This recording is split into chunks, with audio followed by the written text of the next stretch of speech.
everyone, Chris here, and welcome to my channel. Today I'm going to talk to you about the books I read between June 29th and July 5th. First up, I read The Lost Twin by Sophie Cleverly, and I gave this book 3.75 stars. In this book, we're following Ivy in the aftermath of her twin sister Scarlett's death. Her sister died when she was at boarding school, and Ivy ends up being offered a spot at the boarding school that her sister was attending.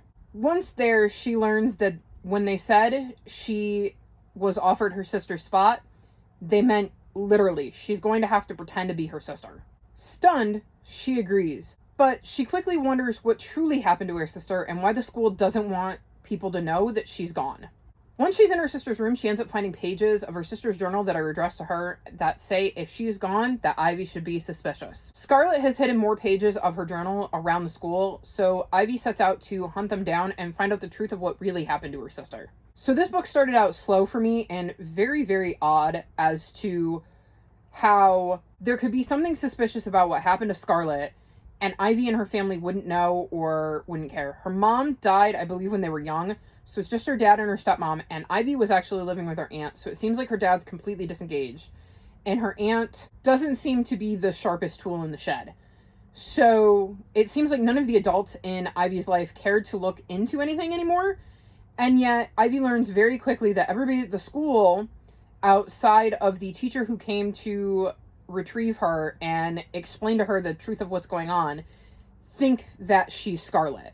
It started out a bit slow for me and it took me a while to get into, but once I did, I was very curious to see if I was right about where this was going, and basically I was, which isn't always a bad thing. It left in a spot where I definitely think I want to pick up book 2 and see what happens next, and I'm really glad I got over the slow start and pushed through to the end, as at one point I had been considering DNFing this, and I'm glad I didn't.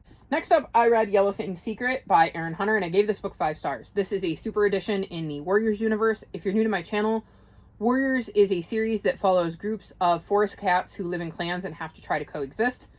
In this book, we're taking a deep dive at Yellowfin, who is a character we meet in the first arc in the Warrior series. And this starts when Yellowfin is still just Yellow Kit. And we get to see her journey from the point of her being a kit to the point where we meet her in the first series. And I really loved getting to spend some time with Yellowfin and seeing how her life played out, because we learn a lot about Yellowfin in the main arcs of the series. And so it's interesting to see how the things that we knew a bit about actually played out in full, because again, in the first arc we're seeing things from Fireheart's point of view, and he definitely learns things about Yellowfin's life, but he does not have the full details. So it was really interesting getting to see the backstory behind all of these things that we knew had happened to Yellowfin and the choices and decisions that she had made throughout her life. And I love that we get to spend some more time with Yellowfin and get to see these events. And I love that we have our main arcs, but that the Erins have chosen to write like these super editions or the mangas or the little novellas that kind of fill in the gaps and give you a richer history of the clans and the characters as a whole. Next up, I read Hot Mama by Jennifer Eastep, and I gave this book 3.5 stars. This is the second book in the Big Time series. In this series, we're living in a world where there are superheroes and supervillains, and in the first book, Carmen Cole is a reporter who on the eve of her wedding catches her fiance and her maid of honor making out, and she ends up finding out that they are a superhero slash supervillain pair and exposes them, and then goes on to have a career where she exposes superheroes and supervillains for who they really are, because she doesn't want anybody else to be lied to like she was. This ends when she ends up exposing a superhero and he commits suicide, and the tide changes on what people think of superheroes and supervillains' identities being exposed. And Carmen herself feels extremely guilty for having done so, because she never meant for anybody to get hurt. So in that book, we kind of follow Carmen's journey post those things happening to her. In this book, we're following a character we met in the first book, and this wasn't my favorite character we met in the first book, so I wasn't quite sure that I was going to enjoy this book, and I enjoyed it more than I thought I would. I can't really say too much about the plot of the book because it kind of follows the events of Karma Girl, so there would be spoilers to some of the things that happen in Karma Girl if I did. I'm still enjoying the superhero aspect of this, and I like the kind of hero-villain plotline of this story. I still could completely do without the sex scenes and all of the sexy times that are in these books because I don't really care about that, so I kind of skimmed some of that because that part doesn't interest me. Despite this not being my favorite series, it feels like one of those series that I do want to keep reading, even though I'm not necessarily loving them, because I am into the superhero, supervillain plot enough that it makes up for the fact that I could give a crap about the romance part. So I will probably continue on with the series, especially if I get the low expectation prompt again. I think that would be a good time to pick up the next book in the series because, well, I'm going into them all from this point on with low expectations.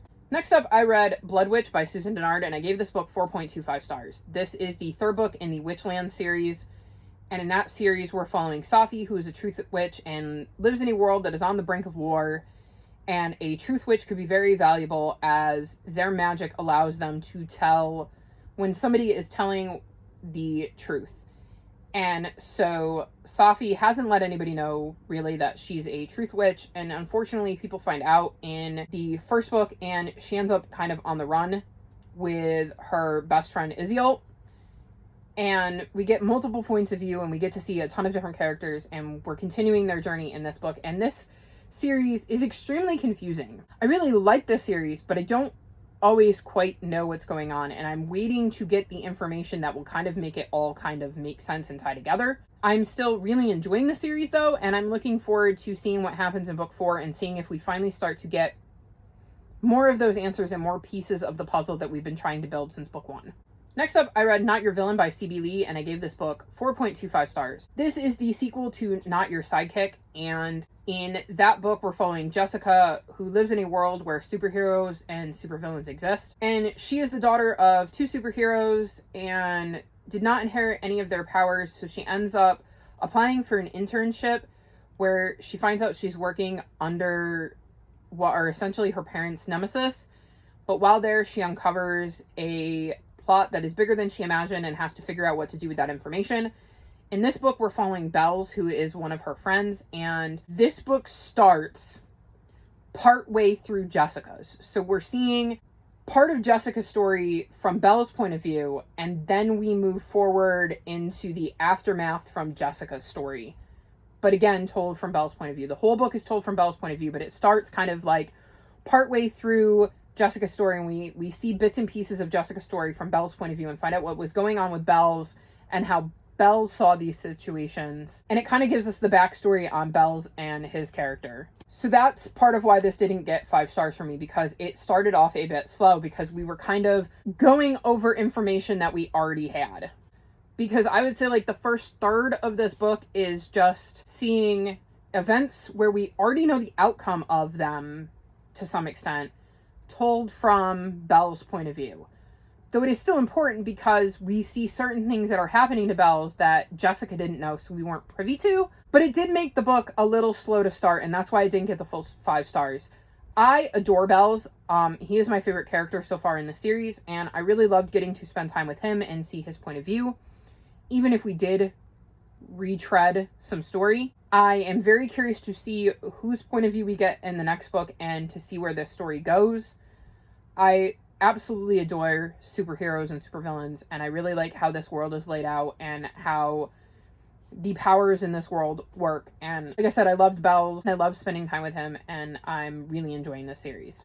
Next up, I read The Children's Blizzard by Melanie Benjamin, and I gave this book 3.5 stars. This is a historical fiction set on January 12th, 1888, and it takes place in the Dakota Territories. It's based on a real event where a freak blizzard struck the Dakota Territories out of nowhere. So it's basically set mostly in that first day of here is the blizzard, and here are several points of view of people who experienced the blizzard on that day. So the day is an unseasonably warm one, and it was just after a cold streak, so we're seeing all of these characters who are dressed for the unseasonably warm weather get taken over by a freak blizzard. So we get several points of view. 2 are school teachers who are dealing with school getting out for the day just as the blizzard hits. 1 is a young girl who is a student of one of these teachers and is working as a servant girl at a couple's home after her mom sold her to them. And another is a newspaper man who is covering the storm in the aftermath, who is part of the machine that lured immigrants to this land with not always entirely true statements. I think there is even a chapter where we get to see a bartender's point of view. And I think that is part of what brought down my rating of this book. I liked being in the sisters' points of view, and I liked being in the little girl's point of view, but I could have cared less about the newspaper man and the random bartender's point of view who got thrown in for one chapter. I feel like there was a lot of stuff that was unnecessary to see in this book, and that dragged down my enjoyment of it. I did like getting to see the two sisters and how they dealt with the storm and the choices they made and how those choices affected the rest of their life. I thought Melanie Benjamin did a great job of making you really feel like you were in the storm during that part of the book. The end of the book dragged on and on and on and on. There was a lot of stuff at the end of the book that I didn't feel needed to be there, that just felt tacked on to make the book longer. The part I really enjoyed was when we were reading about the blizzard and the choices that people made during the blizzard that, again, came out of nowhere, and seeing a bit of the aftermath of what happened to these people in this territory who survived the blizzard. But like I said, there were some points of view that I didn't really care for and didn't really need. And so some things about this book really, really worked for me and others didn't. And that brought down my enjoyment of this book. Next up, I read The Invention of Hugo Cabaret by Brian Selznick, and I gave this book 3.5 stars. This book is told in words and in pictures, which is something that Brian Selznick is known for. And in this book, we're following Hugo, who lives in the walls of a Paris train station. He is an orphan who lost his father in a tragic fire and was sent to go live with his uncle, who was supposed to be maintaining the clocks, but his uncle left home one day and never came back. Hugo is terrified that he'd be taken to an orphanage, so he took over his uncle's duties to make sure that nobody finds out that he is there without adult supervision. He ends up crossing paths with an old man who runs a toy shop at the station and a young girl who lives with him, and these interactions pose a risk to the life he's built for himself. So I love that Brian Selznick does this, where he tells part of the story in words and part of the story in pictures. And in this one, we even get, like, scenes of movies. Like, it's not just drawings, it's like actual, like, stills from movies.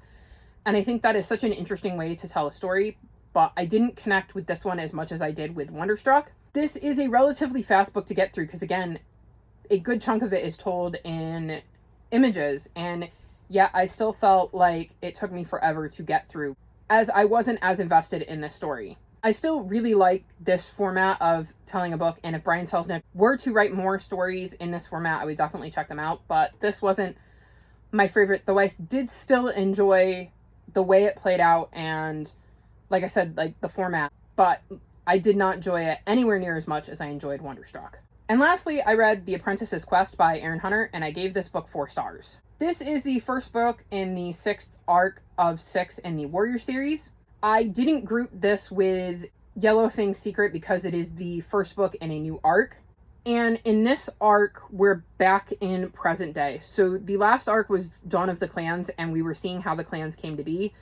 In this arc, we are, like I said, back in the present.